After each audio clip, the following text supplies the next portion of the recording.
Good morning, everyone. My name is Kate. Welcome to our Sunday morning class with Guy Finley. Glad you could join us today. We're broadcasting live here from Southern Oregon, Merlin in Southern Oregon. So hello to everyone here in person. Hello to our online audience as well. If you're new today, the format is that in just a moment, Guy will come on and give an hour-long talk. We'll take a short 5-minute break and we'll come back for part 2 of class, which is then an open Q&A dialogue discussion time with all of you online, all of you in the room. And I'll tell you more about that when we get to that point in the class. We'll go, we're right at 9:30 Pacific time. We'll go to 11 or 11:30 today, so hope you can stay for the whole class. If not, all of our classes are recorded. And you can find the replays on all of our social media channels and GoToWebinar channel, etc. If you're in the room and you have a cell phone, please check and make sure that it's off so that we don't disrupt the class today. And if you're online and you have any tech issues during class, you can just reach out to us in the question area, the chat area, wherever you're watching from. Send an email to support@guyfinley.org, and I will help you per the usual. And I think we're ready to get started. So I'll begin with just reading the topic for today and the key lesson, and then I'll hand it over to Guy. The topic is an unthinkable lesson in how to liberate yourself from useless suffering. Here's the key lesson. As surely as planting a lemon seed will grow a tree full of lemons, so is the following true. Any solution that begins with resisting the pain of some unwanted experience will not only prove itself fruitless, but always give birth to more of the same. Read it one more time. As surely as planting a lemon seed will grow a tree full of lemons, so is the following true.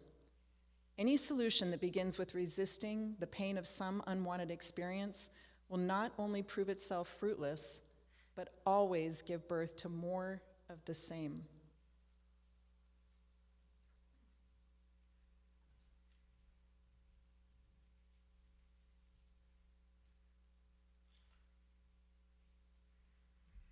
Before I welcome you and say good morning, here's a 4-word poem connected to the special key lesson.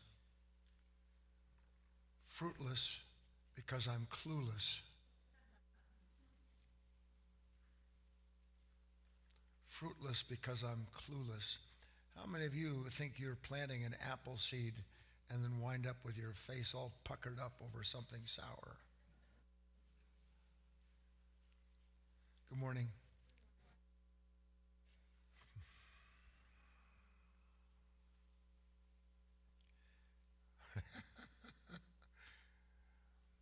If you haven't heard this particular voice in your head 100,000 times, you still have 999,000 times to go. When in the name of God does it end? When am I going to finally be free of this consistent persistence, born of reluctance to meet whatever the moment has brought once again, having seen that somehow or other the moments line up like bees in front of a flower, waiting to bring to me situations that some I'm able to deal with ease, and others I am so uncomfortable with and wish so desperately they would just go away. Have you heard that voice? Well, cheer up, bunko.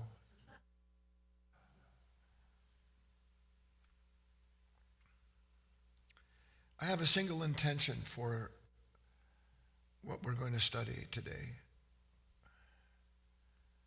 And the truth is, every talk is essentially a creation of one impression.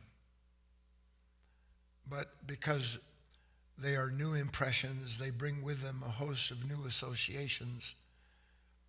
And in a new relationship with that new impression, the possibility of a new relationship to every moment that follows it, because something has been seeded into the soul that the soul of itself was incapable of doing, and yet, like ground open to the seed of an acorn, it opens itself and welcomes the impression, and something grows out of it. All we want to do in this room, and always when we're looking at ideas, is as best we can, realize I need something that I have been unable to give myself to date. B, if I have been unable to liberate myself with all of the king's horsemen and all of the king's men working together to pull my carriage into the celestial kingdom, if all of that has proven fruitless, then where am I to look? What am I to do with all of the things that come hell or high water, present themselves to me on a table that is constantly being set by something I have no idea what's setting it, and yet there I am sitting in front of that, the feast of the day, and more than half of those feasts I want to turn away from. He prepares a feast in the presence of my enemies, said Christ. What could he have been talking about? Who prepares a feast? And in the presence of what enemy am I always seated without knowing it? And how can I use these moments in my life? How many of you feel like from time to time, life just throws this enemy at you and that enemy? It can just be a simple pain in the body, can't it? Can be remembering what somebody said to you 20 years ago, or what you didn't want to say to somebody yesterday. Laying in bed at night, tossing and turning as you do, all tense the way that you are. Don't be tense. Do any of you know why you're tense? I mean, literally, how many of you are tense? Let's all get on the same page. Is it fun?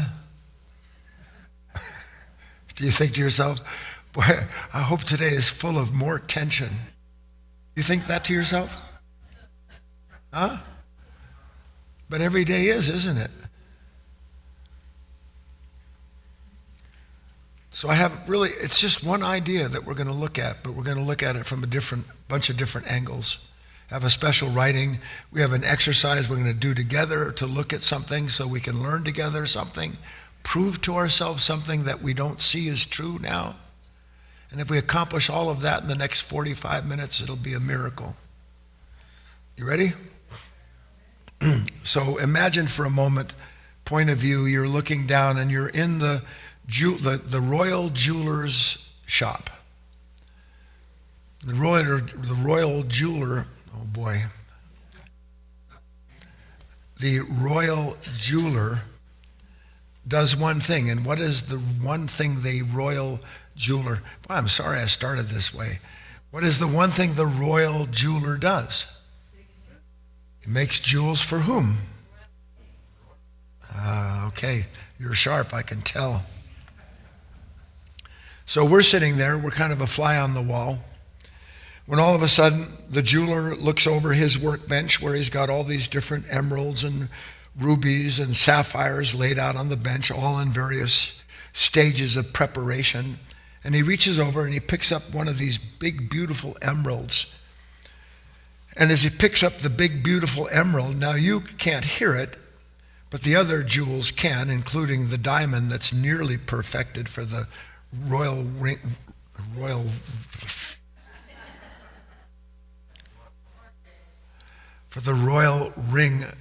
of one of the royals in the court.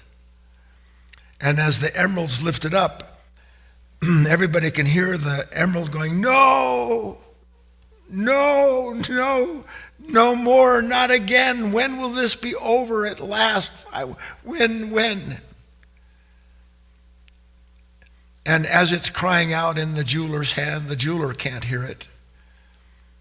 The master diamond sitting there, again, just being ready to set into the ring of the royal court, cries out, says to it, one day, silly emerald, you'll see that your resistance to the jeweler is born of ignorance.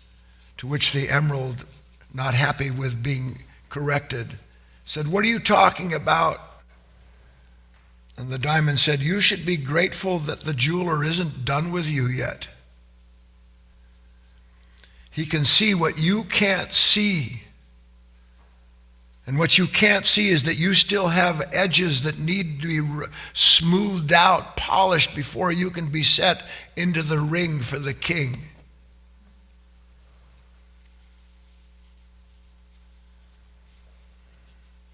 Do you know the problem with us is that when moments come that we don't want, there is a summary conclusion, a judgment made instantaneously before we even know that it's been made. And what do you think the nature of that summary judgment is?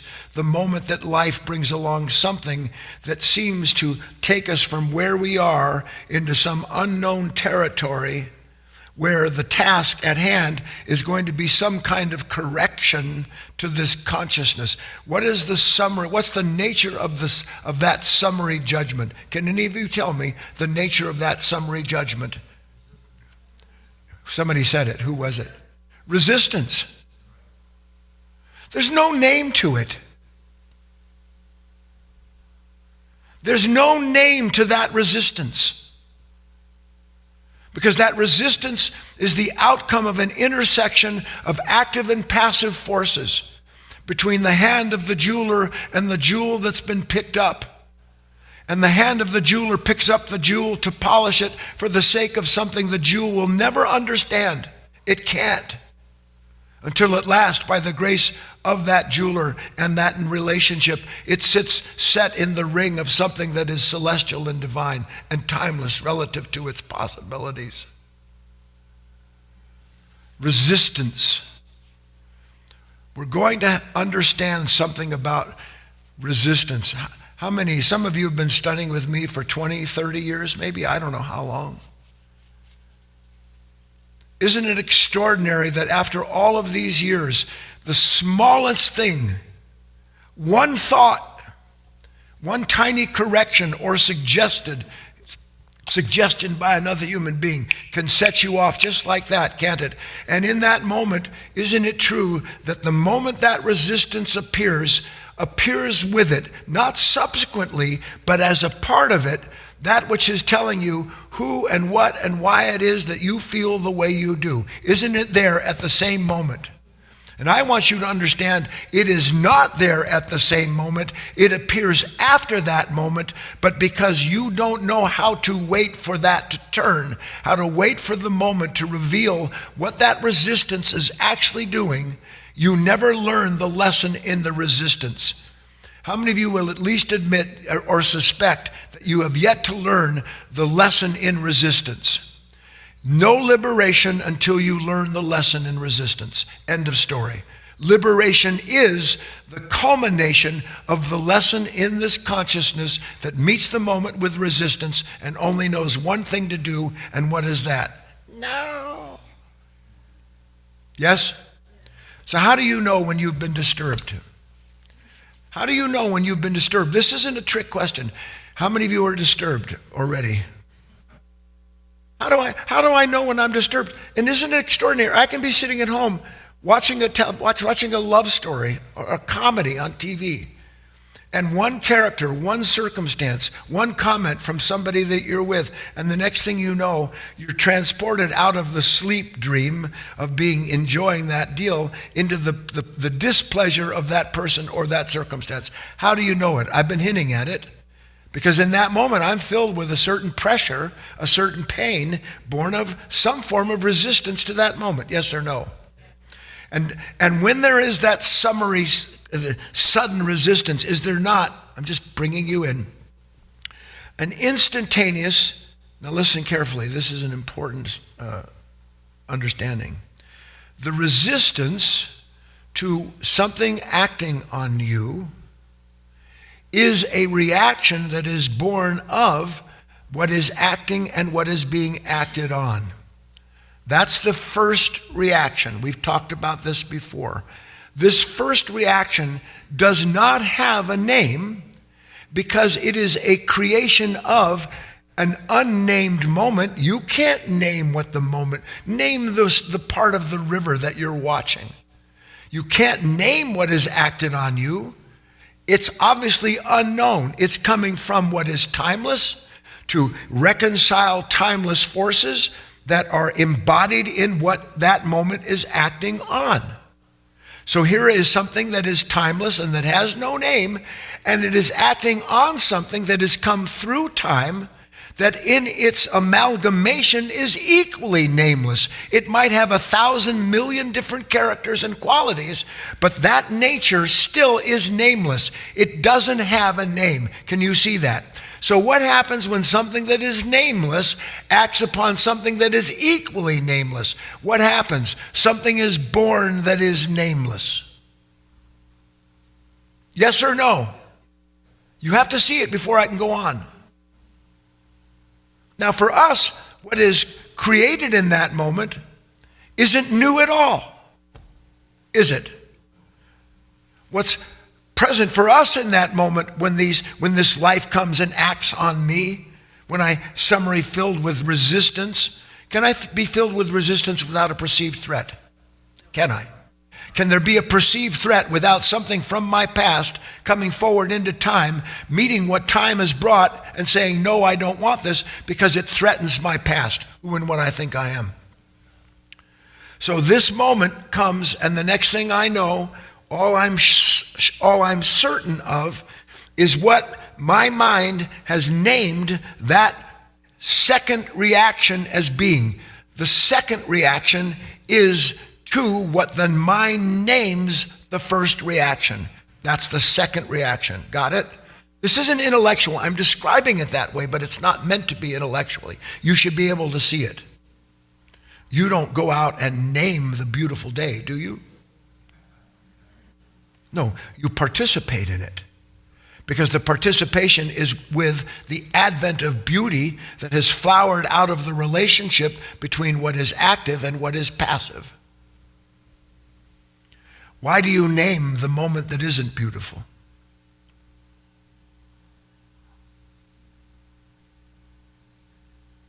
Why do you give a name to what isn't beautiful? Because before I know it, something has, in fact, leapt up and told me exactly what the meaning of this moment is. And it has decided the meaning of the moment just like that. And where does it get the meaning of that moment that has no name, let alone that has produced a new creature with new name? Where does it get that name from? From my conditioning. Now, if you were able to see that, you would already be in a different relationship every time a certain fear, anxiety, nervousness, judgment passes through you. You would already be in that because you would be looking at the moment through what is required of an aspirant, what Christ called metanoia. I need new eyes. I need new understanding. How many of you are impatient? How long are you going to believe that you know why you're impatient?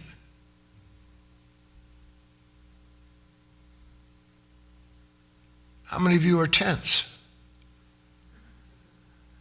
How long are you going to believe that you understand the nature of your tension? Because you understand, you do think you do, don't you?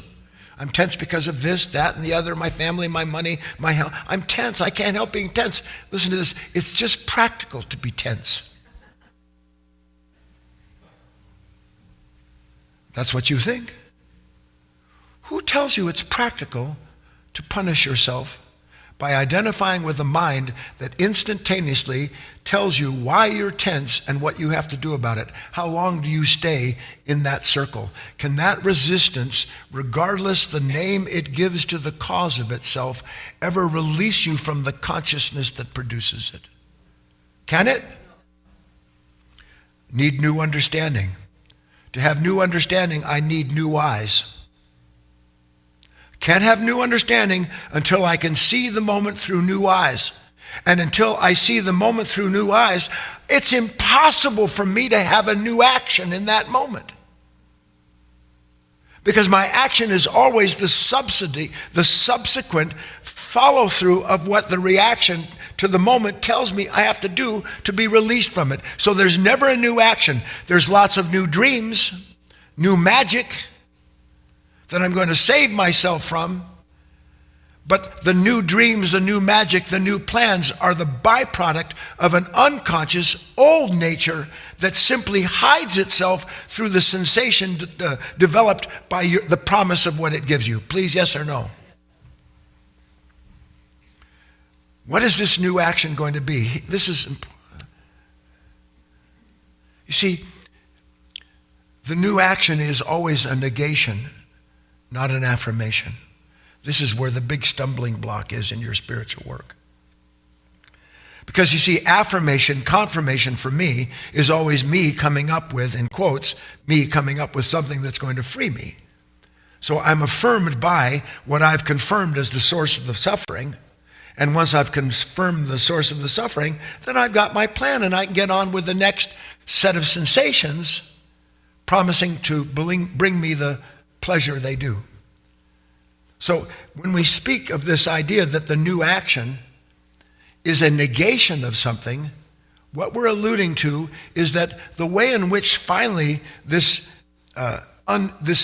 useless suffering is resolved is when one sees beyond the shadow of a doubt that this pain of resistance, here's the main theme, the pain of this resistance is not, as we now see it and experience it, the undeniable proof that something has gone wrong or is about to. That's what the pain of resistance tells us, isn't it? Rather, the pain of resistance is the momentary appearance of what happens within us when life is saying, as it always does, let me remake you into a new creature. When you feel resistance, do you think to yourself, life is trying to make me into a new creature? I'm on the threshold of being reborn because I'm participating in the divine relationship between heaven and earth. Do you think that to yourself when you're disturbed? No, you don't think at all when you're disturbed, but you believe you're a genius when it comes to resolving what's wrecking you in that moment.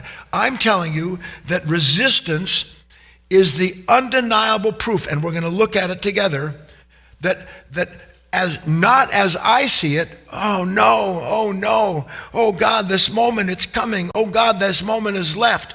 Rather, the resistance is the evidence. It is the momentary appearance of life saying to you, whatever your name is, let me remake you into a new human being. Let me nourish your soul with new light. That's what it's saying, but we have no clue that these moments of resisting are trying to lead us to a revelation to free us. Everybody understand the premise?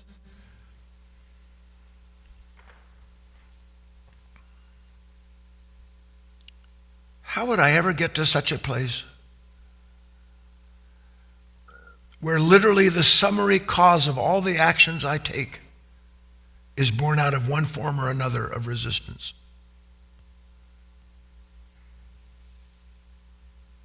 What could possibly change my relationship with something that I have been ruled by for 1,000,000 years?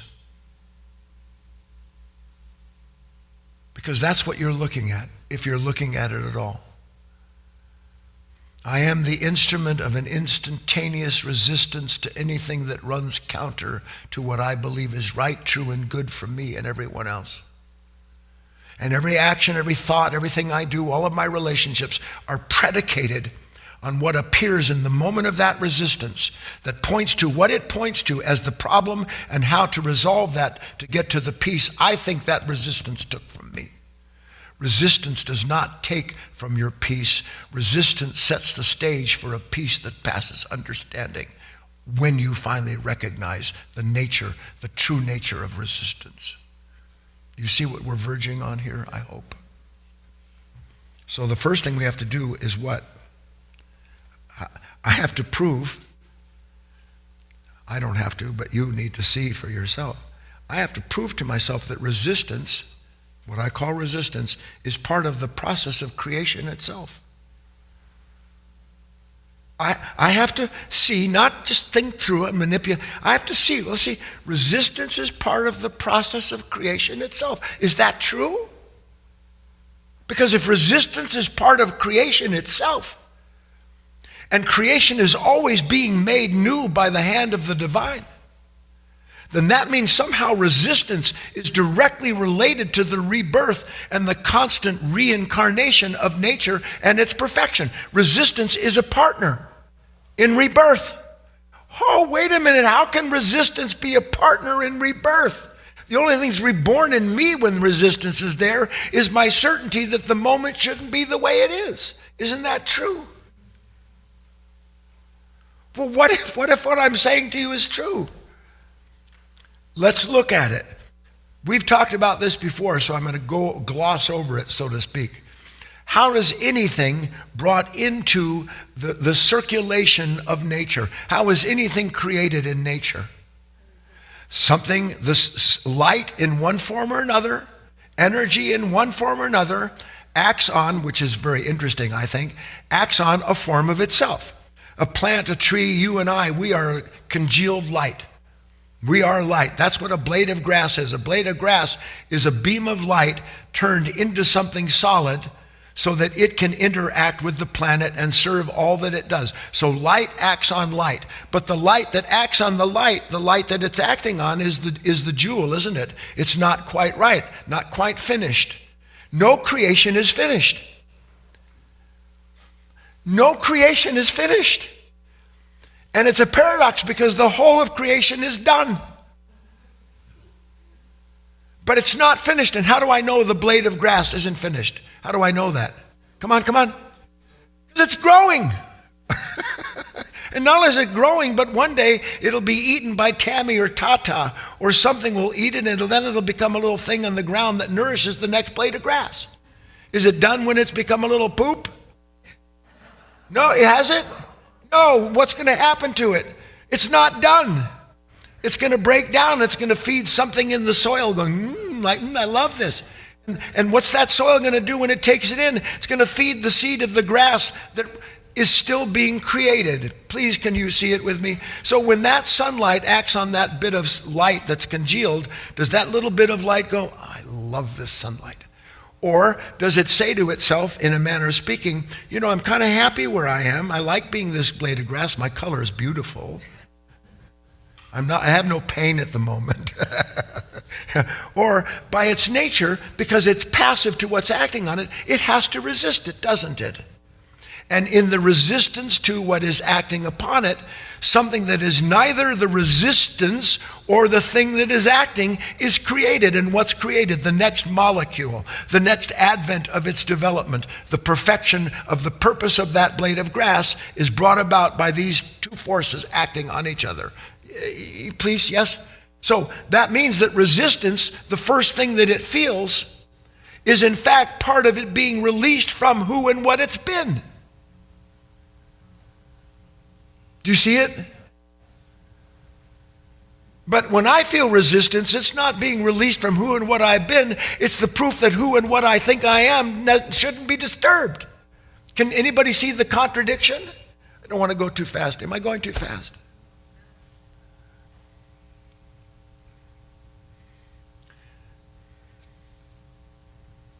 Do you know what a good father or a good mother wants for their child? It's what I want for you. I want you just to see. I want you just to see. If you can do that much, you can be free. But the problem is that you believe you see when you don't see at all. Because what you see is what your negative state tells you is causing your pain. That's all you see. And then you immerse yourself in that murk. You stew in it, and it convinces you that your conclusion about the pain you're in is the proof that you know what's wrong. And there's no one there that knows anything. There's just an unconscious nature, a captive of its own unconscious resistance to what it brought into the moment with that it insists it requires in order to be identified with what it's identified with.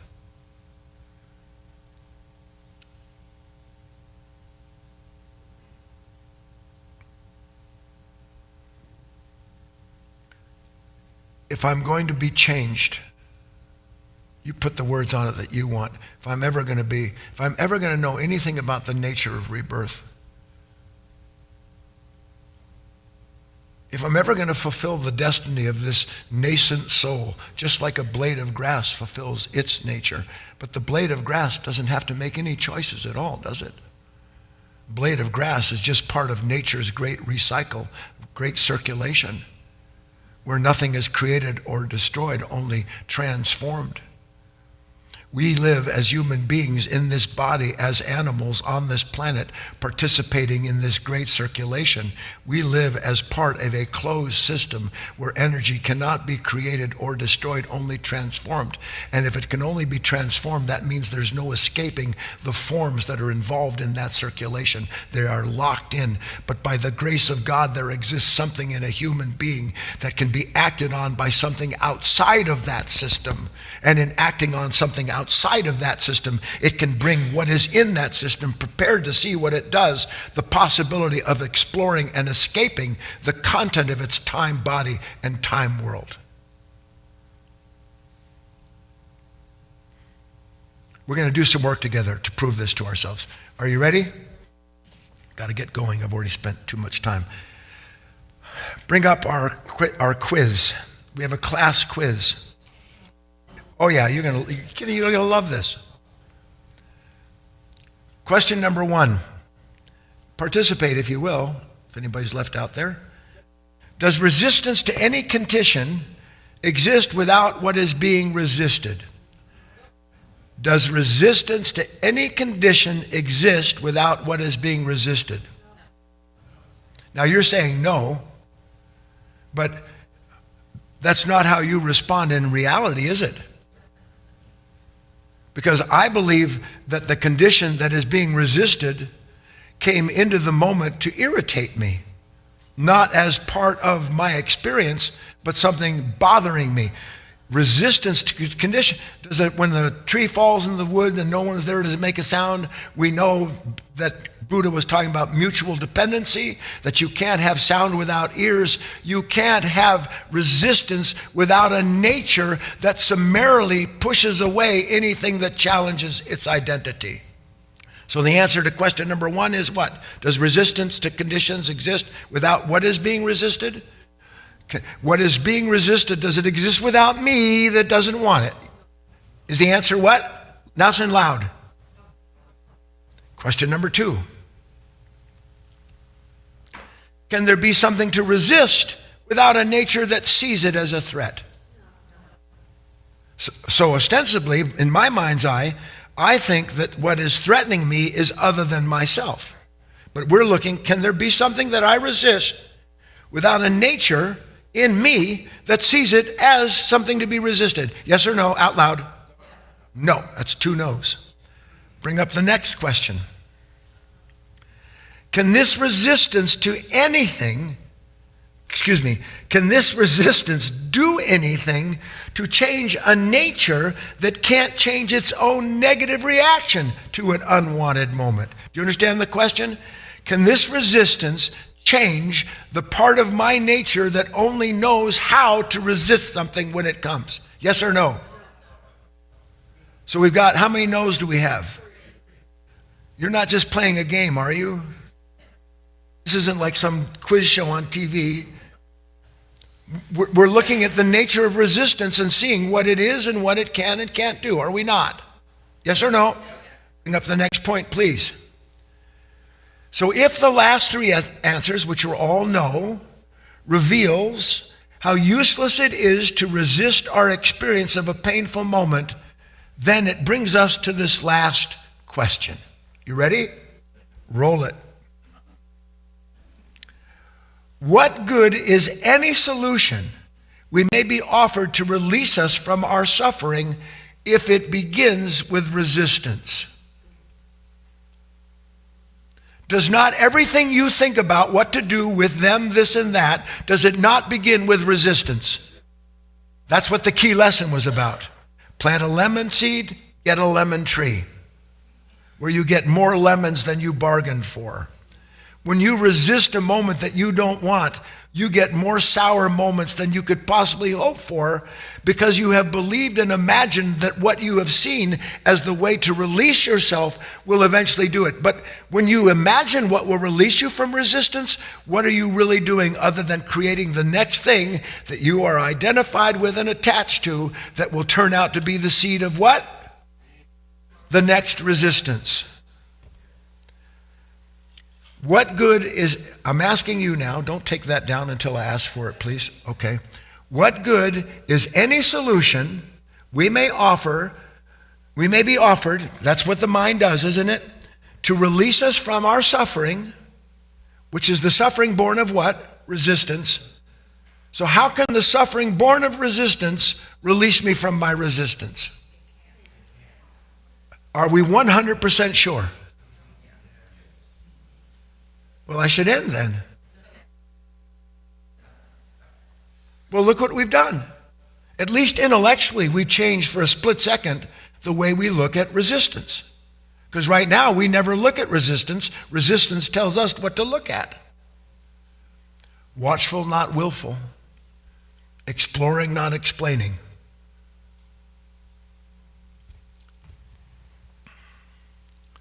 Now let's look at this resistance a little more deeply. Take a nice deep breath. We looked at this a moment before. We said the cause of any reaction is far beyond the capacity of thought to grasp what that reaction is. Thought cannot grasp what is created in the moment of life. Life never stops. If life if the will of God, if the living word, if God decided, you know what? No more reaction. Because that's what you're looking for. What would happen? God would withdraw his breath, so to speak, and the whole thing comes to an end. And yet I'm sitting in my house, I'm in my car, I'm on the phone, I get a text, and I know all the time exactly what has happened. You can't understand creation, but you can stand within it as a part of it. You cannot stand as this creature that is being reborn moment to moment as long as you are giving birth to the continuation of an old identity that has named for you every time it does exactly what's wrong. Do you understand? You can be having a jolly day. I've never said the word jolly in a talk in my whole life. You can be having a jolly day, and unsuspected in you lives a nature that is sitting there like this, waiting for something to bring out of it what it can then say, see, that's what's wrong. And then you live with wrongness.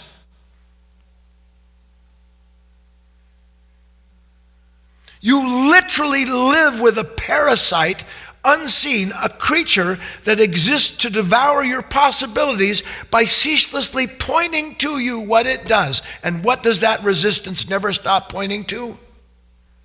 What does resistance never stop pointing to? What it blames. But if you followed me, you can see resistance to what it blames doesn't exist without the nature that meets every moment sure of itself that nothing should challenge its grip on life.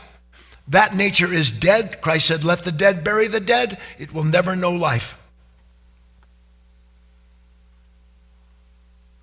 Before any interaction of any kind, there is always this onset of a specific moment, if you want, in which this initial disturbance, when there is a disturbance, isn't our mind view that somehow or other there is this vast inequity in the moment. Isn't that what a disturbance is? A vast sense of inequity.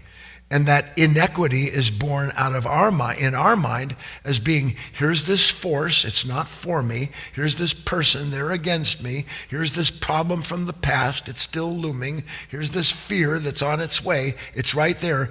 And there is this immense sense of inequity in the moment. Because I can feel, listen, I can feel what my mind is telling me is pressing in on me, demanding something of me, yes or no? Now, the fact of the moment is the moment, the energy of the moment has not come to demand anything of you at all. All sense of life demanding something from you is self-love. The moment has not come demanding, the moment has come asking. And the moment that has come asking is essentially saying, will you for a moment suspect, at least examine the idea that who and what you are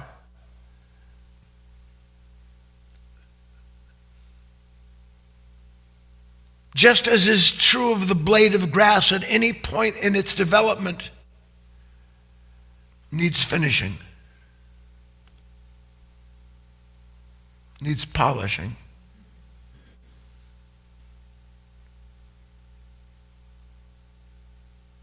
It needs to see what it can't see by itself.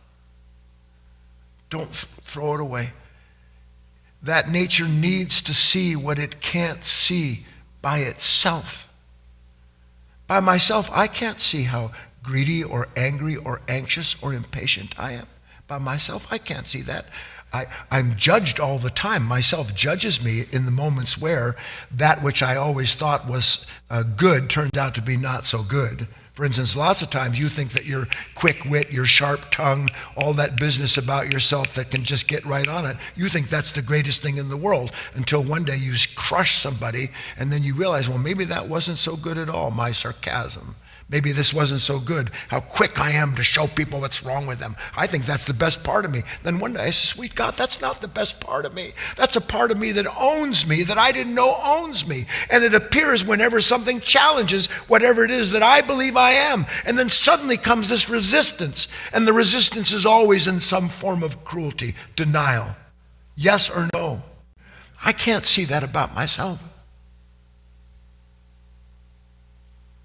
And the problem is that the moment of this resistance is, in fact, synonymous with the revelation of that part of myself. Could you follow? Suddenly you say something to me. Now, all my whole life, when you say something to me, especially some of you, I'm just talking for being your mouth. Some of you, you don't have to say anything. I can just look at you and I'm negative. How can I be resisting somebody that I just walked into a room with? You don't think about that. You don't think to yourself when your mind brings up an enemy, someone that's upset you or troubled you. You don't think about a condition. How is that possible? That I can be instantaneously in conflict with everything about whatever I'm feeling in this moment when you're not even there. How's that possible? I'm telling you how it's possible. Inside of this unconscious nature, this identification with a set of circumstances, the thought triggers that nature. That nature responds with resisting its own thought. That nature responds by resisting its own conclusion. And the more it does that, the more certain it is that what it is and feels in that moment should never be questioned. Yes or no? Can it see itself? Can it see itself? What has to happen for that nature, this unconscious lower nature, the first that shall be last? What has to happen for the first to finally see that it's in the wrong place? What has to happen? Something has to reveal it, doesn't it? Doesn't something have to reveal to me what I don't know about myself before I can even begin to suspect, you know what, this is where I really need to work? How do you think it's revealed? Can something be reborn if it's concealed? So how is that which is concealed revealed? I've been leading up to it all along. Resistance. This nature that I think has so many, mostly diamond-like, great, no inclusions in this emerald. It can't even begin to suspect that it is walking around stuffed with old suffering born of identifying with the conclusions of a society over millions of years, never knowing until suddenly something comes along, a moment it doesn't want.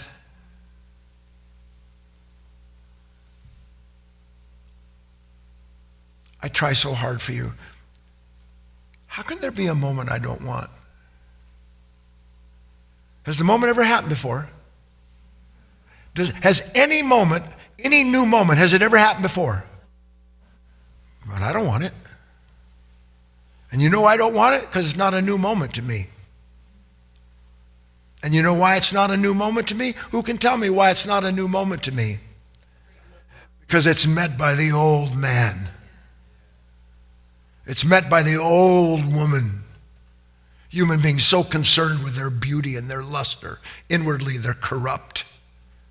Because all they are is a content of an old consciousness, ceaselessly weighing and measuring everything, all of the new energy that comes into their life. And when something new touches them, if it doesn't correspond with the part of them that wants that to be cultivated, it's summarily denied, summarily resisted. And in the moment of the summary resistance to that condition is the same as you refusing to be made, to be shown what is new and to be made new, because you in that awareness you can't continue to be that nature. Can you see this? What's extraordinary is that we don't see it. All of Scripture is about this. Certainly you've heard that. Whosoever will lose his life will gain it, but who tries to save his life will lose it. You've heard that, haven't you? So who tries to save me when I'm negative? Please, I'm trying to let you see something so you can see it. When something is trying to save me, born out of resisting something and summarily deciding this is wrong, who's there saving me in that moment? Whatever the nature is that's resisting it, isn't it? So how can I be saved by the thing that's causing me my suffering? Can I? So it's the first, isn't it? Yes or no? What's the first thing that happens when something you don't like takes place? What's the first thing that happens? Resistance. That's the first, isn't it? And the reason it's first, because then it goes on and tells us what we have to do at last in order to finally escape this pain that's traveled with us through millennia. It's first. Well, now I'm starting to understand something. Really, this shouldn't be first anymore. What does the first have to become? Last. A reversal, like Christ spoke about. The first has to become last, but what was last before? What was last? The light of Christ, the awareness. That's what shows me that I've had things upside down and backwards. That which shows me in the moment of that resistance and its reaction, that shows me, you know what? Let's take a really good look at this moment instead of looking at the moment through this resistance. What do you see? And what do you think you would see? Who loses his life who loses their life will gain it, who saves it will lose it. Try to see this. It is an indication of two very distinct levels of consciousness. Who loses his life will save it, who saves his life will lose it. Two completely different consciousnesses. What are the two different consciousnesses? Well, the first one is, I'm always trying to save my life. I'm always trying to save who I think I am in the moment when who I think I am has been challenged. What do you think about? I'm trying to save myself. That's what all thinking is about. Trying to save myself. But we understand now that consciousness that's first needs to be last. But the only way that consciousness can become last is when something that is there at the same moment it's there reveals the necessity for the change.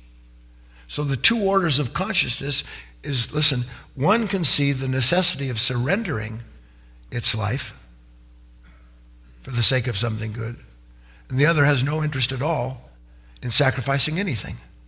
Is that not two different natures? Because we can look at this together. We can see, well, yeah, let's see. I agree that it would be good for me to give up this nature that believes that you're the source of all negativity in the universe, and that if everything could just be the way I want it to be, I would be a happy camper. Except I'm not a happy camper. And that nature, it's got to go. Do you agree with me that much? Something has to happen. It can't go on reincarnating and reincarnating, because all it does is keep crystallizing itself, becoming more and more firm in its conclusion. It's got to go. But does it go? Oh, this is good. I want to go. Let me out of here. Does it do that? No. What happens any moment where that its nature that needs to go is revealed? What happens? It says, "Get out of here." I'm not going anywhere. You're going somewhere. I'm going to change everyone and everything around me so I don't have any more problems. So it has no interest in being replaced. This is so hard for us to understand. That nature that says, literally, I really do want to be reborn. I really do want to understand what it means to be a new creature. I really do. No, it doesn't. It loves the sensation of it loves identifying with the promise of escaping the pain that it keeps creating so it can keep promising itself tomorrow. But there's no rebirth tomorrow. Kingdom of heaven isn't tomorrow. The problem for us is that the kingdom of heaven is already within. It's already present. The problem with me, the problem with you, is that the nature that, the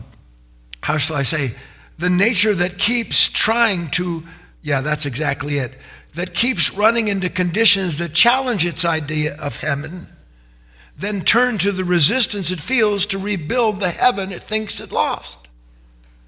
Did it lose its heaven? Or something by the grace of God showed that nature for a split second that your heaven that you call heaven is hell on earth. That's why earth is like hell, because we keep inventing new religions and new ideologies that'll save us from our own consciousness that can't see the content of itself. There's this passage it's from St. Paul. You have to listen to it. I'm going to use this to tie into the special writing. He was talking, he said, just listen, then I'll explain it. He says, we demolish arguments and every protection that sets itself up against the knowledge of God, and we take captive every thought to make it obedient to Christ. That's the passage, at least as translated. We demolish arguments and every protection that sets itself up against the knowledge of God. Now, what in the name of heaven was Paul talking about? I've been talking to you about it.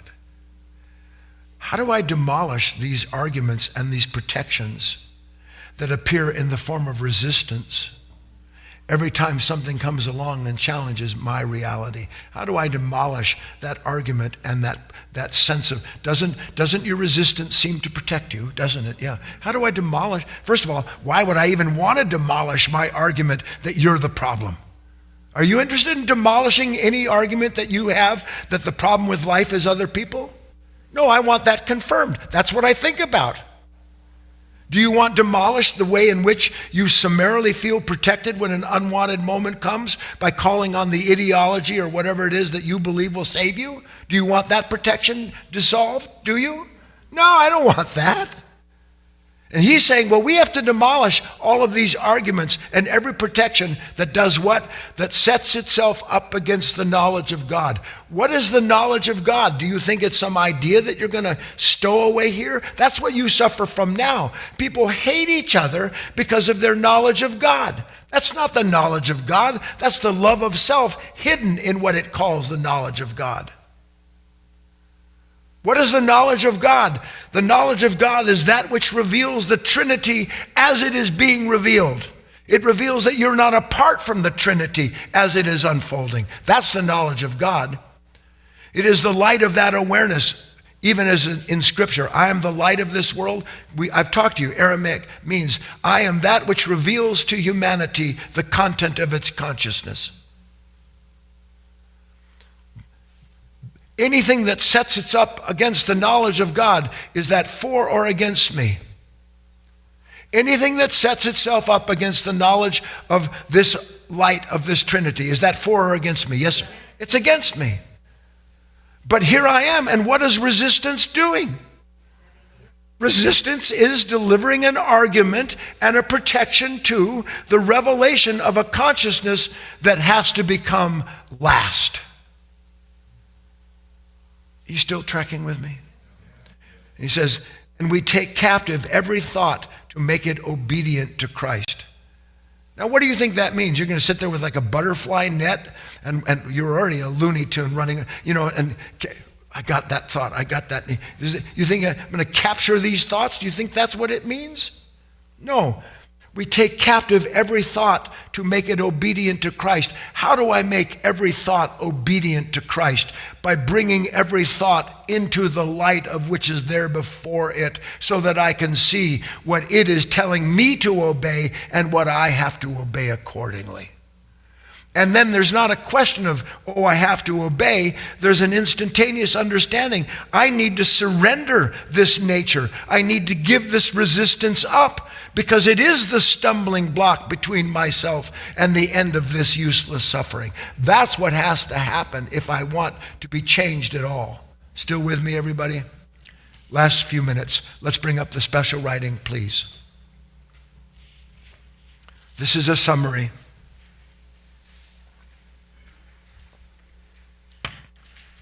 A great lesson in self-liberation. Sit up, Deb. Read along with me. In fact, I'll read the first part, you read the second. As long as we resist, so as long as I resist, I can't see. We're pretty sure about that, isn't it? If I resist, what do I see? Only what resistance tells me. I can't see anything about the nature. As long as we resist, we can't see. Next part. As long as we can't see, so if I can't see what's going on, how am I ever going to move into it or let it move into me? As long as we can't explore, so as long as I'm resisting, there's no chance I'm ever going to discover anything other than what that resistance is telling me is already there. As long as we can't discover,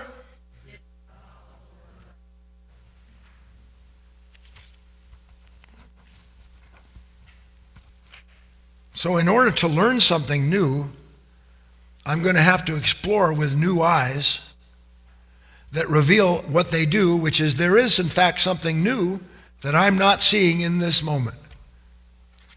And the last part I'll just read. And as long as we can't learn, we'll never be able to grasp, let alone realize the one great lesson about the true nature of resistance. It is a divine revelation that alone has the power to liberate us from the unseen bondage of useless suffering. Until you learn, or at least become interested in exploring, the nature of this resistance that now just commands you at the drop of a hat, the instantaneous onset of negativity nullifies any chance of you ever knowing anything about rebirth. And I have to become suspicious enough to at least suspend the instantaneous identification with that. And in the momentary suspension of the habitual reaction with that resistance, in the momentary suspension, lo and behold, the purpose of that resistance is revealed because something is revealing through it the nature responsible for its unconscious continuation. That's how the mind grows quiet. That's how God fills the heart. When the mind and the heart are no longer comforted, substantiated, made to feel sufficient unto themselves because of what they feed themselves with, as the mind and heart is emptied of the habitual resistance, inflows the revelation and the realization that you are made into a new creation. I am never not being made into a new creation.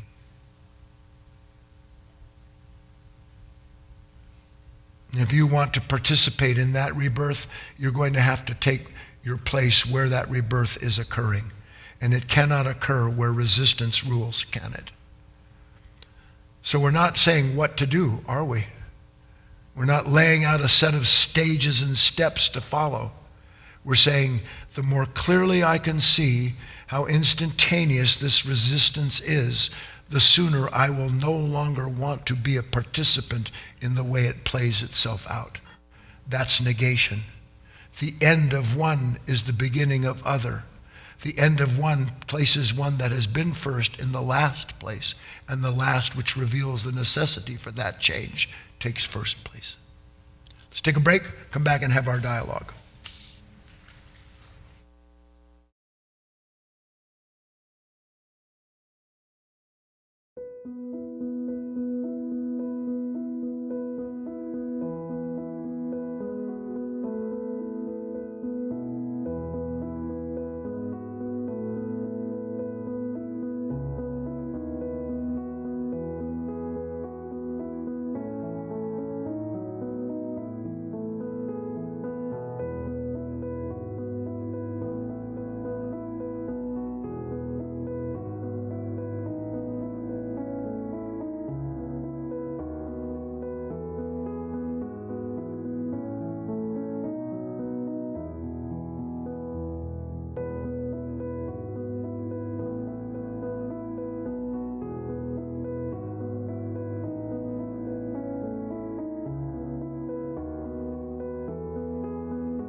All right, welcome back to the second half of our class. We're going to get started with our Q&A with Guy in just a moment. A couple quick, announcements, I guess, if you will. Let's see, I just wanted to say, if you're watching on Facebook or YouTube and you want to come on and actually speak with Guy, you can hop over to GoToWebinar, and that way you're able to raise your hand and we can unmute you and you can speak directly with Guy, ask a question, or just talk to him about your inner life. And you can do that by just going to guyfinley.org/class, guyfinley.org/class, and that just walks you through signing in with your name and email address, and then raise your hand and I'll know that you want to speak with him. And also wanted to say, for those of you online as well, if you want a text reminder when these classes are about to start, so on our Sunday and Wednesday class, we actually send out a text reminder 15 minutes before class starts. And you can sign up for that if you wish. It's just a little quick reminder to your text. Go to guyfinley.org/reminder and enter your phone number there, and we don't use it for anything else. It's just for those reminders that get sent out before class, and you can stop them at any time if you want to. guyfinley.org/reminder. All right, so we're going to go ahead and get started, and again, like in the room, if you want to hop up at any time, you can do that to speak. And if you're in GoToWebinar, go ahead and raise your hand if you want to talk with Guy. You can always send a question or a comment into the question area. If you're on YouTube or Facebook, you can put something in the chat area and I'll come up and read it. Let me just see if we have any hands up at the moment. Okay, no hands up at the moment. Oh, there is one that just popped up. So we have Lucy in the queue, and I also have 4 written questions, Guy, just so you know. Lucy in the queue? Lucy in the queue, not in the sky with diamonds. But maybe she is that too. Okay, so if you've been watching the last couple of classes, we've had a little bit of trouble with an echo that's been going on, a little echo gremlin when we unmute people in GoToWebinar. So we think we fixed it. Bear with us, though. I'm going to unmute you, Lucy, and we're going to give it a try. And if it's a problem, we'll stop, and I'll tell you to restart. Go ahead, Lucy. Hi, everybody. Is it working? Do you hear an echo? No echo. All right. So, Lucy, I'm going to go ahead and sit down, and you can go ahead. Okay, thanks a lot. Hi, Guy. Hi. I retired on Friday, and if you want to talk about resistance, that was just just incredible. Like the whole process of retiring. How you give up your identity and all of those kinds of things. But I just really felt it was the time. But on Friday, when it was the actual last day, I had to walk across, I work at a university, and I had to walk across the campus to turn in my parking pass. And all the first year students were milling around because this is when they all come. And as I was walking, I realized, I was like that, 50 years ago when I went to this university. And then I started thinking about, when I went away to go to university to do an advanced degree, and by the time I got to the parking office, I was crying, and I thought, it just really hit me. Like, it's bad enough retiring, but why would the mind bring up all those old stories, like just to kind of load it on? So it was actually a kind of a good learning experience, just to watch how that happened. Yeah. For sure, it indicates to some extent that there's something there outside of that incessant form of self-love through identifying with the past, that you were able to see it and notice to yourself, it's kind of strange. I'm retiring. First of all, so many conflicts. All they talk about, I can't wait till I stop. I can't wait till I stop. And then when they stop, and now what am I going to do with myself, and where do I go, and what's going to happen to me now, and all of the doubt that surrounds the breaking up of the former patterns of one's life. We're not very quick to break up the patterns of our life, are we? Physically, are we? Well, how much more so the thought that creates those patterns, and how much more so the mind that depends on those thoughts for those patterns. So this is what the work is about, Lucy. It's a pattern breaker. but not by trying to induce another pattern, but by revealing the prison in these patterns and how they always lead from one opposite to another. I start with happy thoughts about a family, I wind up angry with a family member. It's just built into the way that mind works. And to see that doesn't mean that you don't have those thoughts, but there's always someone sitting at the table with you in that empty chair. There's always someone aware of what's going on, so you never just give yourself over to any process of identifying. And I would have kept the parking pass. Are you still there, Lucy? Okay. Thank you, Lucy, for coming on. And actually, there was no echo, but there was some distortion. So we'll continue to try and get the audio perfected. But if there's anyone else who wants to raise their hand, go ahead and do so. I also have 4 questions, and I'm going to go ahead and read one of them to you, Guy. This actually came in from Gino last Sunday. In last Sunday's talk, you had an exercise, wait your turn. Your turn. And this was just a question, sort of a follow-up question on that. He asks, a better tomorrow never comes because I am not waiting my turn. Am I seeing it correctly?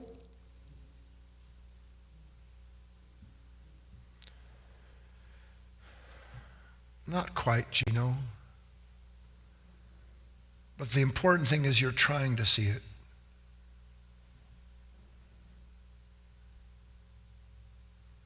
Where is there such thing as tomorrow apart from something that doesn't want today? I'm asking you, I know to use the word, the answer to that. Where is the tomorrow that'll be better when he isn't like this and she's not doing that and I'm finally over this and they finally get to that? Where is this tomorrow? Does it exist without resistance? So the better tomorrow is born of the seed of a certain bitterness that I have about today. That doesn't mean that you don't make a plan.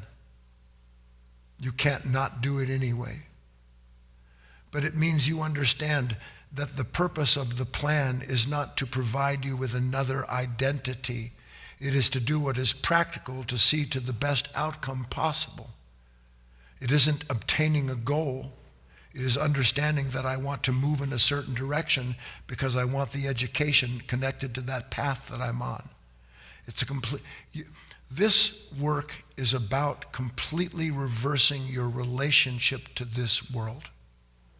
That's all any spiritually awakened individual has ever spoken about, because their life finally got to the point where the reversal, the first had become last and last had become first, had reached that 51% point at which now there's no longer any question about what's important. So a better tomorrow is not the most important thing. The most important thing is seeing the discontent and the discomfort in the moment with myself as I am.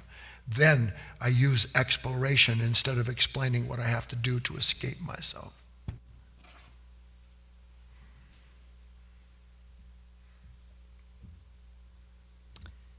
All right, I'm going to read a question that came in from Tracy from our last class on Wednesday.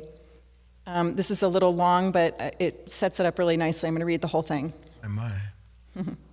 Tracy says, hello, Guy. I have been working to see this relentless monkey mind and watch thoughts and feelings come and go instead of disappearing into them. I was given the awareness that I don't really know anything, that everything I thought I knew was so sure about turns out to be nothing more than selective programming. Then one begins to see that family, friends, and society are nothing more than the echoes of the past. The whole of existence seems empty of any authenticity. We can resonate with the ideas of another, as in cultures, religions, teachings, etc., which gives us a feeling of knowing, but it is still passed on ideas from the past. And when I resonate with something, am I not then only resonating with my perception of what was said? On Wednesday, you said, knowledge is ignorance. I think you responded to the above throughout your whole talk that night, but I still wanted to send this as I had already written it out for myself. So, just sit with the understanding that I really don't know anything, and that who I think I am is just folly. That's what the false self is. Is it possible to ever know that what we think we know is true? Thank you for any thoughts. Is it possible to ever know that we know that what we think we know is true? Thank you for your thoughts. Look, there's a lot of elements in your questions and comments, Tracy. All of them are good.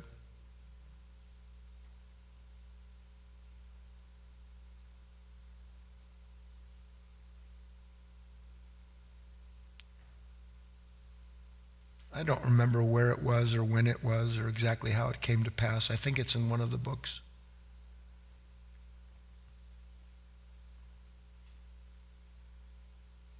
But the bottom line was that people were in line at like a grocery market and waiting in line, not wanting to be first but last. Have you ever tried to be first in line and picked the wrong line and wound up where somebody had 18,000 coupons and tried to pay with nickels?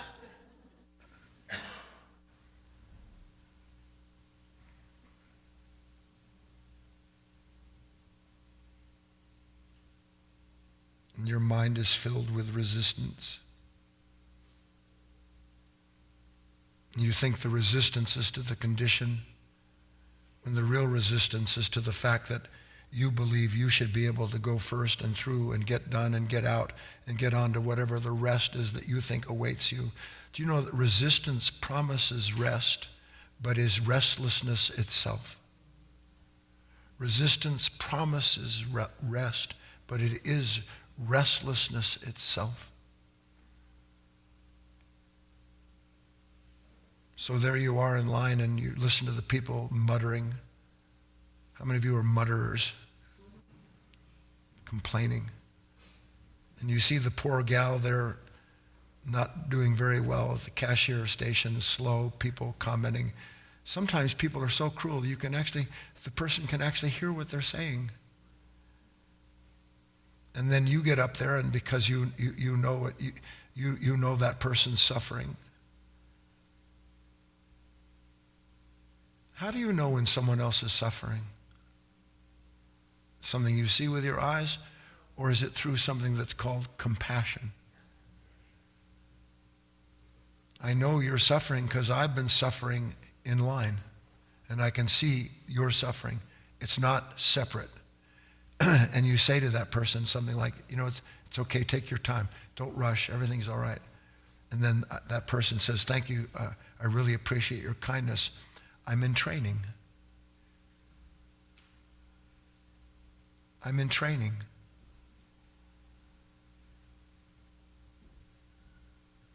When was the last time you thought in the midst of your anger, impatience, and resistance that you were in training? Isn't a jewel on the jeweler's bench in training? Isn't it? Isn't every blade of grass in training? Yes or no? Of course it is.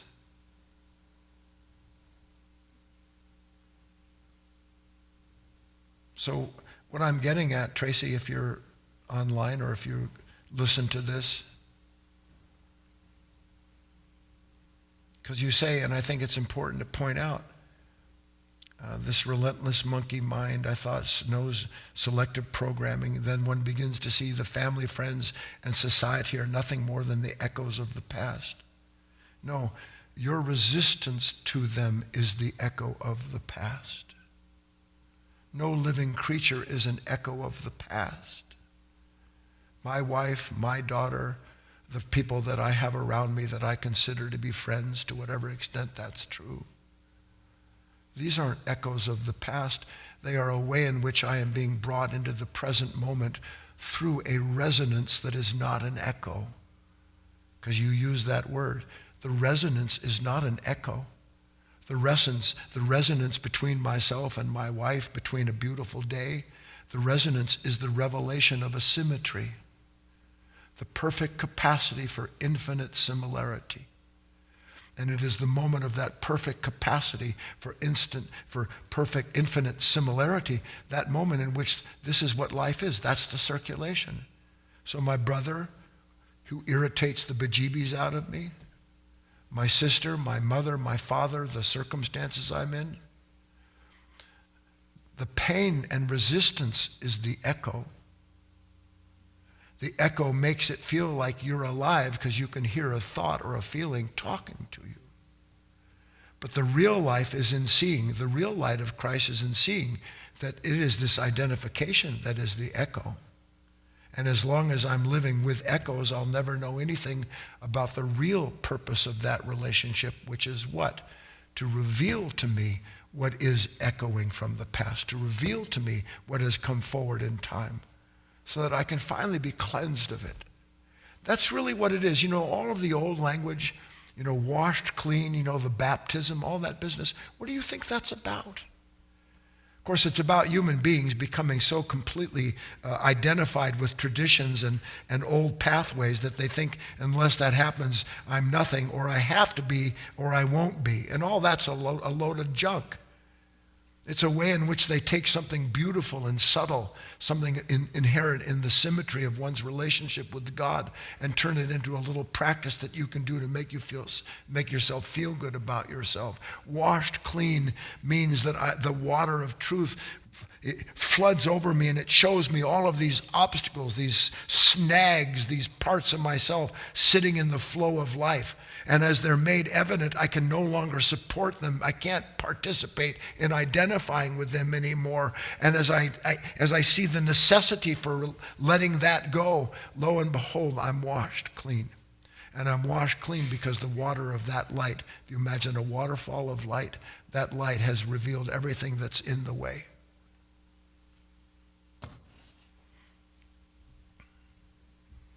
Don't give up. Inevitably, Tracy, Gino, everybody, inevitably you will hear what we started with today. What's the point? It's amazing. Something always wants to get to the point. Now, in conversations, that's good. But in your spiritual life, now is the point. All right, we have Fiona in the queue. I'm going to unmute you, Fiona, and we'll give it a try. Go ahead. Hello, Kate. Hello, Guy. Fiona. I won't speak long in case it's distorted your end. It's not. You're loud and clear. Oh, fantastic. Yep.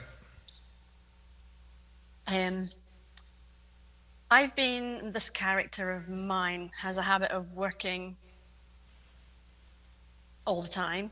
And I've been able to see for years that there's something that is going first that should be last, and still haven't been able to, nothing has been able to resolve.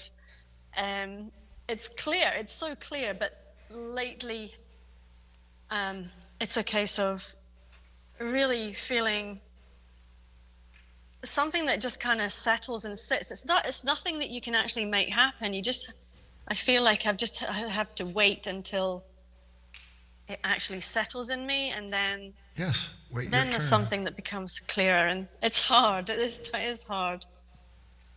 You know, think about for a split second the idea of waiting and this idea of wait your turn. When you stir a cup of milk with Bosco at the bottom, chocolate syrup, you create chocolate milk, don't you? Or the old spiritual expression is that mud is on the bottom of the cup, and if you want to get rid of the mud, you don't stir it. You let the mud settle so that the distinction between water and mud is evident to you. So when we say, I'm going to wait my turn, what I'm saying is, I understand that this thing is all stirred up. I'm full of resistance. I'm full of fear and patience. I'm gonna wait my turn, meaning I'm going to stop turning this with my mind and let the turning do what it will do, which is come to an end without resistance. Resistance is turning the table of the mind, not freeing you from it. And as you let it settle, suddenly there's discernment, there's clarity. And the clarity is the liberation. Not you trying to create clarity, but understanding the distinction already exists between the light and what isn't, between what is clear and what is dark. And then as you see this, then you can take new action based on what you see as being present and possible for you to do. Still there? You're back. What else, Fiona? I'm back. Absolutely, yes, I really do see that. And there's lots to...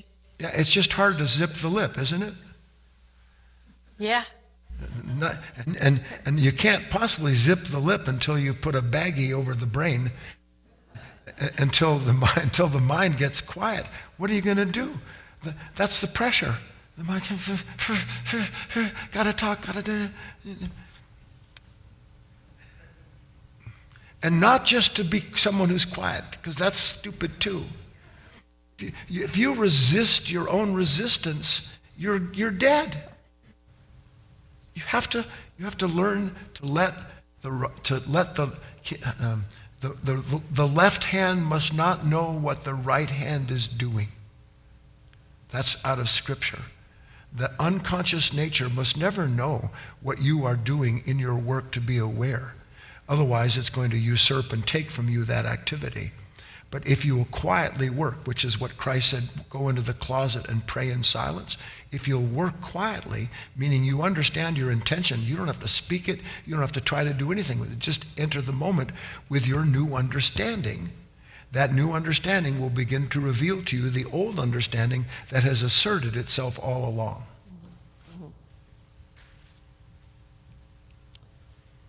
My name is Terry. So yesterday we had our work party, as we do every month at the end of the month, and we have our lunch discussion. And before we take our food, we do a moment where people can offer gratitude. And typically, what Terry does is when someone speaks, she'll turn and she'll be with them as they're speaking their words of gratitude. And yesterday, there was a certain tension. I know that's hard to believe. And so I made an exercise for myself where I wanted to look out the window at a certain point in the tree. And as every person said their words of gratitude, I wanted to watch myself and feel myself. And I could feel, here's this person who would start to speak, and I would feel that tension just even get tighter. And then I would work to release that. And then the next person would speak, and the same thing would happen. And then at one point, one person started to speak, and my mind went, "Ah," which was still a form of resistance, right? It was still not meeting that moment. But what I realized after that was that if that is taking place, honestly, then every moment that I come to speak with you or with you, that's what's meeting the moment. So it is so important to be aware of that tension as much as and as often as possible. Otherwise, all that can happen is that spring-loaded reaction and nothing new. There's no room for anything else.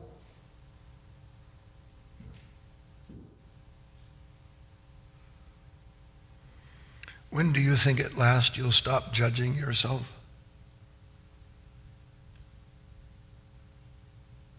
Can I judge myself without having measured myself? Can I measure myself without comparison? So the judgment is always born of comparison. When am I going to sit and just understand that the task isn't to be something, the task is to see something? Because if I sit trying to be something, I'm always going to resist anything that challenges whatever it is that I think I should be or shouldn't be. So I'm just sit there and judge myself. The mind will never stop judging itself until the mind sees that it's judging itself. That's when it stops. It stops when it sees that all judgment is born of one form of resistance or another.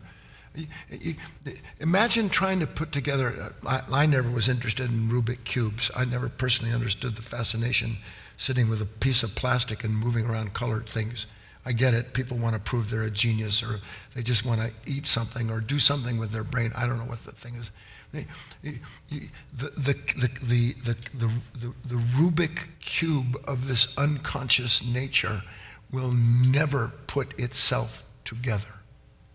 It exists to take itself apart, judge itself, and then put itself back together so it can judge what it did and what became of it. That's all it does. It never stops. Everything stops when you see the truth of yourself. Everything stops when you see the truth of yourself. But what stops isn't the movement creating the revelation. What stops is your old relationship to those revelations, and you enter into a new one that doesn't have thought involved in trying to sort out things. I had a Rubik's Cube. How many had Rubik's Cube? Anybody here? Yeah. What? We know what happened to you guys. My goodness. My little sister solved it by peeling off the stickers and putting them back on in the reins. That's one way to do it. Crack the thing into a million parts and just reassemble it. Right.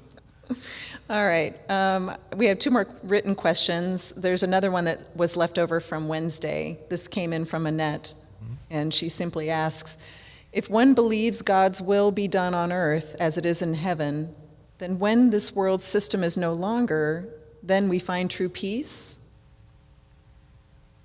No.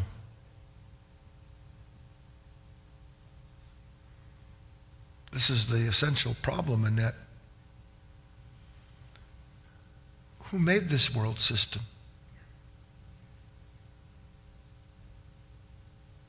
What is this world system other than a manifestation of a consciousness unconsciously developing over time what it says it needs to perfect the world that it's in? And what do you think all of the laws are in this world system that we have? They are the vain attempt of a failed effort on that part of that mind to create paradise. And so by getting others to behave according to what I believe is paradisical, heaven, then I'll enter into it. No, you are the world system, and that I am. This nature is the system of the world. Can there be experience without a nature experiencing it? Can there be a system without that which has created it? Can there be a me that thinks you're responsible for the system that I suffer over without me resisting what I think you've done? And if you go through all of this, which is always wise to do, ask yourself questions. It's proper. You come up with, you realize, well, you know what? I tell you when heaven meets earth, it's already here, it's already met it. I just need to be in that place myself, not in a paradise prescribed by my unconscious nature.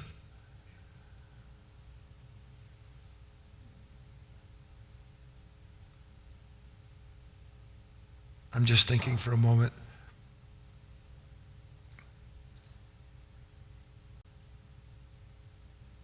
What's the last thing that you would ever think relative to this world that you're in and its corruption and its injustice? Most of us just say, I don't know what I'm doing here. I can't wait to get out of here. And then if I could just wake up, then I'd be out of here. Do you know that as you wake up, waking up means that I'm never going to leave here until every human being is free?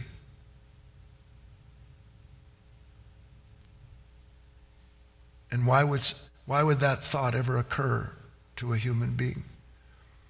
Until and unless that human being realized that he or she is every other human being. Not separate. Not suffering because of that person's system and this government and that idiotic religious ideology. No.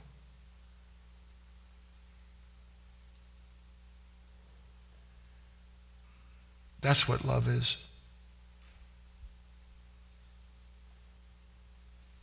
It is as endless as the sacrifice it asks of those who have found it.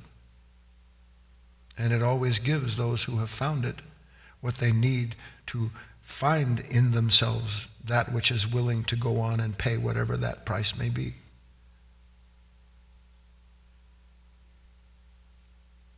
Not necessarily without pain, not necessarily without resistance to it, but at peace with the revelation that has revealed the necessity for it. because they can't call themselves out. They can't call themselves out. We're so sure we're different than the people we don't like, aren't we? Yeah. Anything else, Kate?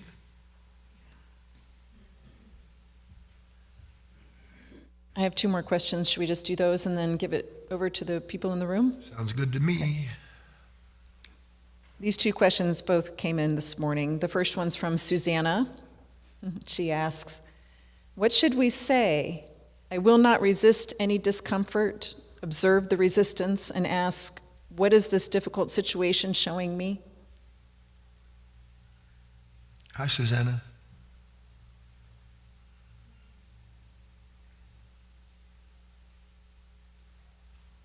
First, before I answer your question, I'll add to something I was just saying.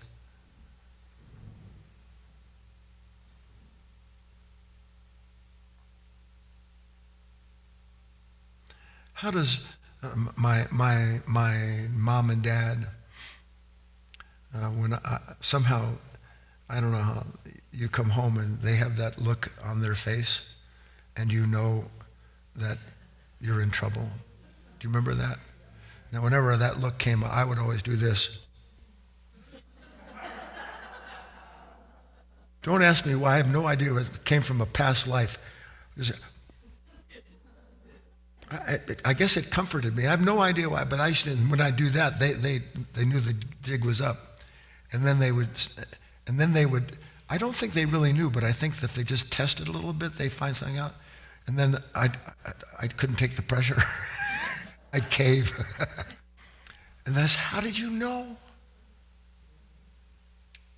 How did you know? And then, of course, the answer back in the day was, a little bluebird told me. So I grew up hating bluebirds. How did my father, how did my mother know what I was up to? What? Because they were me.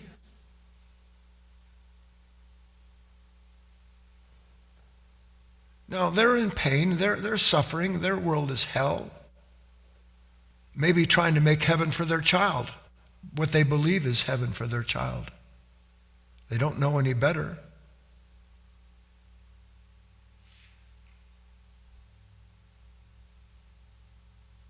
And they know that you don't know any better because they didn't know any better.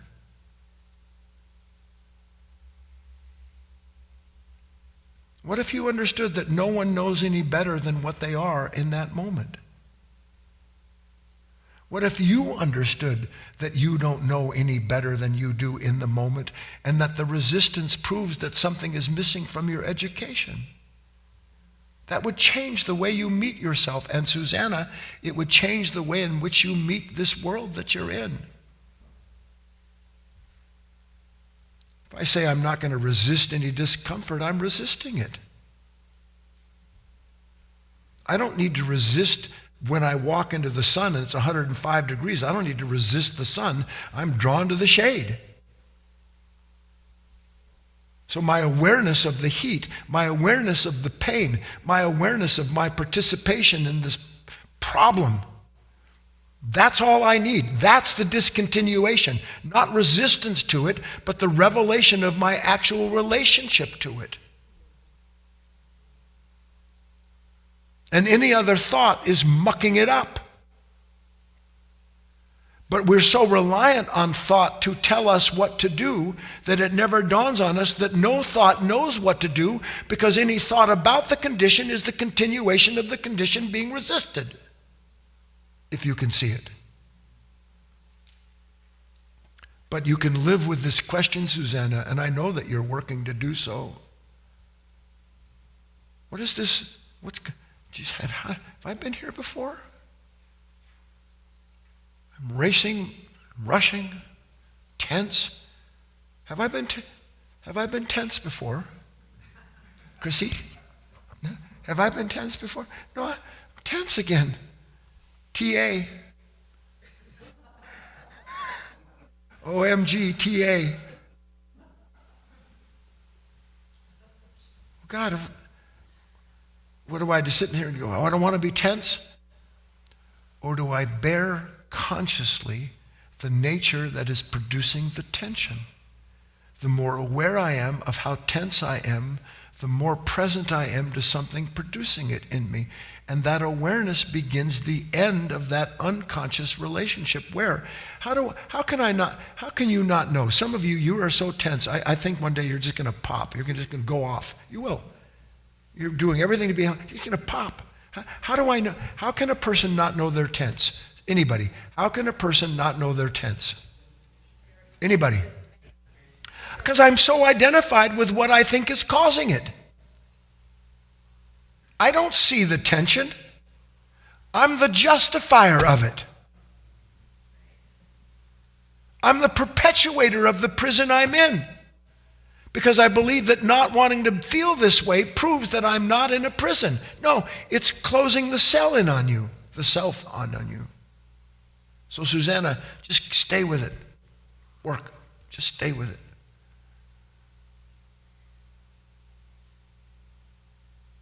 That's all anybody can do. On we go.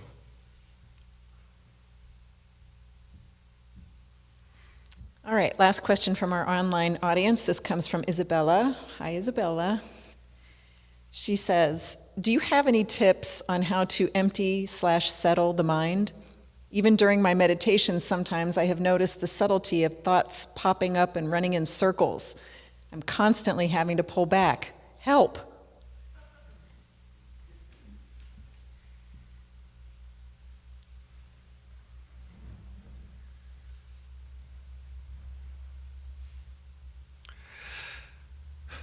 Nice deep breath. Big picture. I don't know why I do that. Maybe I think like in kindergarten. Big picture. Big picture. What did we learn today? We learned that you cannot stop the appearance of resistance because it is a participant in the moment of rebirth of anything. We learned this, yes? And if the moment of this rebirth cannot be separated from the appearance of something that is acted on, something waiting to be acted on, this is the beauty of it, and something that is asking to be acted on. If you can't separate the two of these things, but when they are brought together, they bring forth something that has no name, a new creation, a newly conceived Christ, quite literally, a new child. If you can't do anything other than observe that, yes or no, then isn't the universe that we live in a self-settling universe? Do I have to settle anything that takes place in creation? Or is it already settled and I derive a certain resonating relationship to it when I see it? It's self-settling, isn't it? That's what meditation is participating in a ceaselessly self-settling self. Because then you're not trying to settle a damn thing. You realize that the more you try to settle something, the more you stir up and agree to be stirred by the consciousness that resists the condition it thinks is out of place. Like I'm meditating, I shouldn't have thoughts. So the more thoughts I shouldn't have, the more I struggle with the nature of producing them. The more I struggle with the nature producing them, the more I believe I really want to meditate, when really all I'm experiencing is the love of a certain order of self that can't wait to experience its frustration and then call that the proof of its love of God. You have to see all that. It settles itself. Christ said, he didn't say it is done. He didn't say it is settled, did he? What did he say? It is done. The grand scheme of active, passive, and reconciling. It is done. That never stops happening. That's what Trinity is. It is done. It is finished. It is settled. And each settlement is the birth of the next set of forces that seem to be separate but are not. continuation of what is celestial and divine in origin. Any speakers in the room? Come on, John. Come on, Wayne.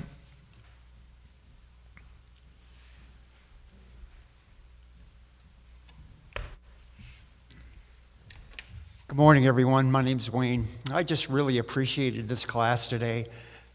It was a day of clarification, getting clear. So, explain a little bit about before class. We have announcements and people get up and talk, and so I have I put together what's called a produce table. Table that we bring vegetables and whatnot for the community here, and I ran out of produce bags, and so I got up and made an announcement requesting produce bags, and Guy helped me see that I need to be clear on on what I was saying. In other words, these bags, plastic bags and whatnot. And when he started helping me, there was so much resistance and tension within me. I could not see much of what was going on. But this nature just wanted to defend itself on what it was saying, because this mind was saying, well, you're not a mind reader? You don't already know what I'm thinking? And Guy made that clear later on, that seeing this nature is just like that. And the clarification helps. It's like we all know what clarified butter is, all this stuff settling down. And so when I left here, this nature was still chewing on what was being said. And once I sat down and allowed everything to settle down, there was a real thankfulness that came into me of this work, because when there's resistance in this anger or whatever, there's no thankfulness at all.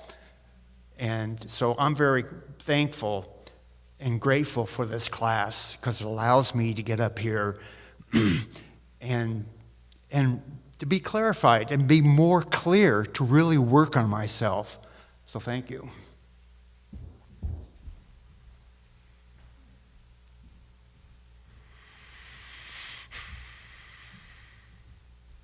Hello, my name is John. So I have an anecdote to share. Earlier this week, I was at work having a bad day, suffering massive amounts of resistance and lots of reasons for it, lots and lots of justifications, really strong sense of self. Oh, before I forgot to tell you one thing. I've always been baffled by a scriptural passage. He prepares a feast in the presence of my enemies.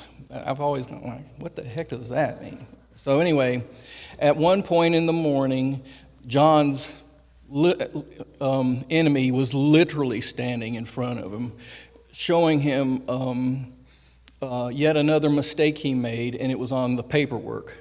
And there was no justifying it. I can't blame this on her. I got no wiggle room. And so, what are you going to do? You're going to explode, or are you going to wait your turn? And something reminded me to wait my turn. And there was a sense of surrender, like I give up. I closed my eyes and just took a moment. And I cannot say that I was feasting on seeing the entirety of the whole cycle of resistance and how it just regenerates itself. I can't say I was feasting on that yet, but at least all those justifications and none of that stuff that was coming to save me, it wasn't coming to save me. And it was fine, because that stuff wasn't occurring to me. There was nobody left to be saved in that space, because it was more of a step into emptiness, making room for that revelation to come in. And so that was a very, very different relationship with the moment. And it was instantaneous. So there's that. And I just wanted to say I was really grateful to be here to hear this talk today. It was extremely clear, especially those 4 questions, which was pivotal for me. In fact, in my opinion, they could make a special writing all their own. That's it. It might be helpful, come on, Roger, it might be helpful to, when you understand, he prepareth a feast in the presence of my enemies. He nourishes my soul instead of letting me eat from this old nature that has created the enemy. So you learn to see that the real nourishment is in the light that reveals what is dead. Because as you die to yourself, lo and behold, you're given a new life, a new understanding. And that nourishes in you, and by the way, also creates faith. So that next time I might remember a little bit sooner to wait my turn, to let this moment reveal to me what's concealed instead of concealing that, letting that nature conceal itself. Hi, my name is Roger, and just kind of want to share my experience of sitting and listening to this talk. It was quite revealing, actually. This better be good. I'm not going to try to impress anybody. I'm just going to share my experience. All right. Do my best. You know, I mean, walking in here, you know, tension scale 1 to 10, which my normal is 11, 11.5, somewhere in that range. Now it's at about, I don't know, maybe 7.5, so it's an improvement. Well, we'll keep you up there until it gets back over the 10 part. So, and the reason why that is, I mean, this listening to your words and what you're sharing with us, it struck a part of me that just there was no doubt what you were saying was true, and I felt it. There was no thought involved. It was just a knowing. But then, I think this is another even more important part is I was also watching this nature that wanted to head out the front door at the same time. It didn't want anything to do with it. I'm just using an analogy. Relax your arms. And but seeing that nature trying to battle and to prove these truthful ideas is wrong was really actually very powerful. Yes. And what came up next was, and this kind of goes into kind of listen to what people say, listen to what goes on around you. But seeing this Roger nature always trying to reinvent itself over and over and over again, never ending. And as long as I'm willing to play that game, it'll take me to the grave and into the next life and on. So what I saw was, you know, this teaching is pushing that nature into a corner where it can't, there's no place for it to go. It can't go out into society and appease itself because there's a bigger part of me now that sees that won't solve anything. Or having a dependent relationship or getting another gazillion dollars in my bank account, whatever, that's not going to solve anything. So that I saw very, very clearly. And so, example, me identified as this Roger nature is in this, like I mentioned yesterday, rock in a hard place. Somebody can tell you that all day long, but unless you see it, you have to see it. There's nowhere for it to go. And I'm where I struggled with that so much.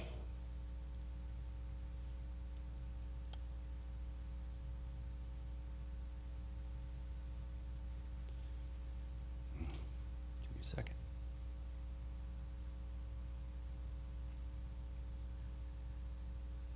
That's exactly where it needs to be. This truth is like corralling it into this corner of non-existence. And I'm really grateful for that. I'm happy for you. You know, that's the way I feel right now. You walk out the door, you go about life, all of a sudden you're right back into that. So that's where that's where I need to really work. Yes, and you mustn't be afraid of that, Roger. The mind is terrified of I that. understand. But you let what's got a hold of you keep a hold of you, because it has that you're that emerald going, no, not the wheel. Yeah. I mean, to see, how over my life, Yeah. It's all right. so.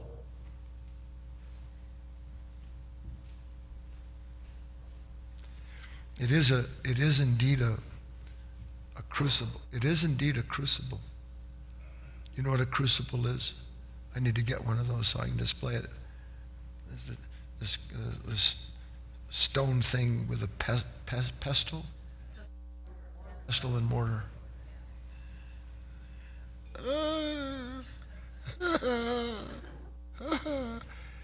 But all of the former disparate parts that are in that are heated up and brought to a certain pitch, and it purifies and congeals all at the same time. And everything that's meant to be left is left, and everything that's meant to be cast out is cast out.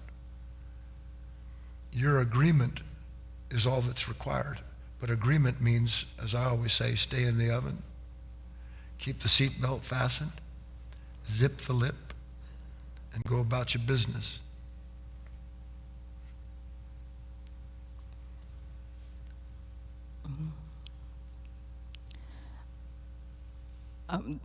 I think today, for the first time, I actually listened to your talk. No.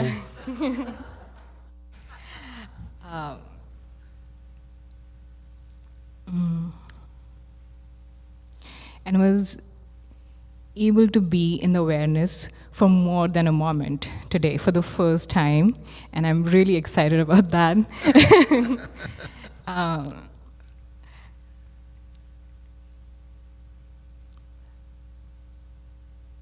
And like Roger was saying, it's very easy here, but as you walk out, I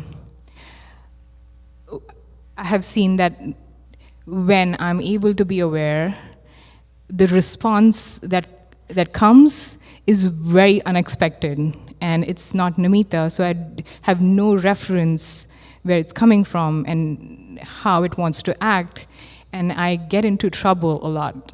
Not you, Namita. Yeah. Yeah, so I know, and then I get afraid that, oh my gosh, I'm in trouble now.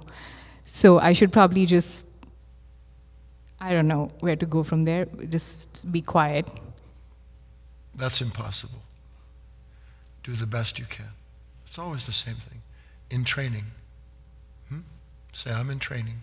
I'm in training. Yes, you are. We all are. Yeah. Come on up, Katie. You can be last, whatever this is, huh? Huh? Yeah, I want to say something. Yeah. Okay, great. Okay, hi. Hi, Kate again. I don't have much to say about this other than I want to repeat something that Guy said, because it really resonated. Waking up just means I'm never going to leave here until every human being is free. This occurs to you because you realize you won't be free until everyone is free. Did I get that right?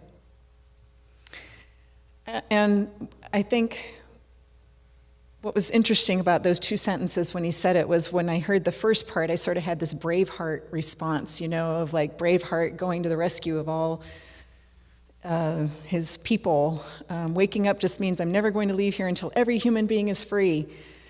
And then the next sentence, this occurs to you because you realize you won't be free until everyone is free. Actually, turned it around into nothing to do with me, nothing to do with Kate. Precisely. But more to do with, see, now this is where I'm struggling because I don't want, all the words seem to fail, like any words that's coming to my mind, all to do with humanity or all to do with, it's not that. It's not fighting for humanity. It's just doing what's right.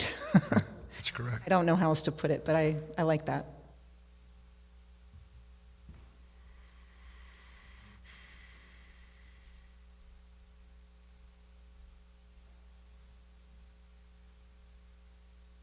Never doubt that if you ask God to help you, that you won't receive the commensurate help according to the depth and breadth and sincerity of your request. It takes a long time to be able to have any purity at all. Because when you really ask for help, it's not really a pleading. It might be, but it's not really a pleading. It's an understanding that something remains incomplete in you. And through your clarity of your work, you understand that you can't bring this completion to yourself. You're never going to bring this to yourself. It's impossible. And it's somehow living with the impossibility that produces a new possibility in those moments that you would have never suspected exists, were you not asking for that help, asking from the right place, from the right state. I'll see you, what's today? I'll see you Wednesday.